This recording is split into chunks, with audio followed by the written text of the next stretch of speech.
Let me tell you about Pythagoras. You probably heard his name from math class, thanks to the Pythagorean theorem. But his life was way more interesting than just triangles. He was a total legend of ancient Greece, and his ideas mixed math, philosophy, and even a little bit of mystery. First off, Pythagoras lived around 570 BCE to 495 BCE, so over 2,500 years ago. He was born on the island of Samos, which was part of the Greek world back then. As a young guy, he was super curious. He traveled everywhere to learn.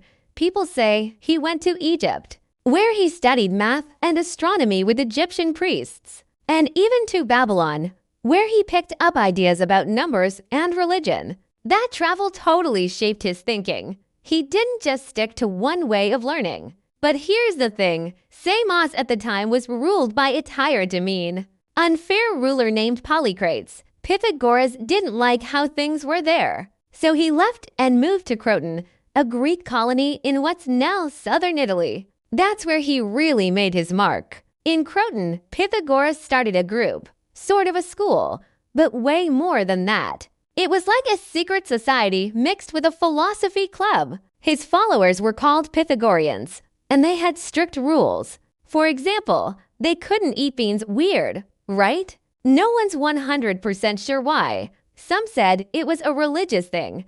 Others thought it was about health. They also were vegetarians, believed in living simple lives, and kept their ideas secret. They didn't write much down. So a lot of what we know about Pythagoras comes from later people talking about him. Now, let's get to the stuff he's famous for. Of course, there's the Pythagorean theorem. In a right-angled triangle, the square of the hypotenuse, the longest side, equals the sum of the squares of the other two sides. A squared plus b squared equals c squared. But here's a fun fact. People in Egypt and Babylon knew about this idea before Pythagoras. What he did was prove it mathematically. He showed why it's always true, not just for specific triangles. That's why it's named after him.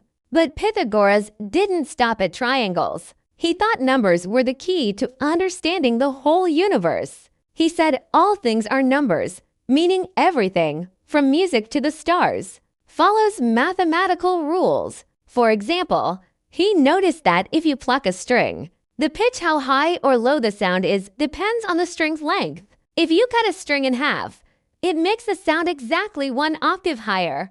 That's a math ratio 2 to 1. And he realized music and numbers are connected. Cool, right? He even tried to map the stars using math, thinking the planets move in patterns that made music of the spheres, a sound only gods could hear. But his group didn't stay popular forever. The people of Croton started to get suspicious of the Pythagoreans. They thought they had too much power, and their secret rules weirded people out. There was a big riot, and the Pythagorean meeting place was burned down. Some say Pythagoras escaped, but he died not long after. Maybe from old age, maybe from the chaos. No one knows for sure, which adds to the mystery.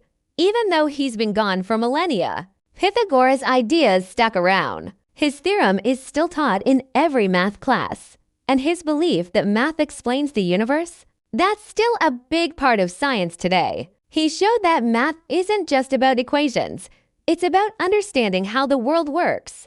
So next time you do a squared plus b squared equals c squared, remember the guy who turned a simple triangle rule into a cornerstone of math?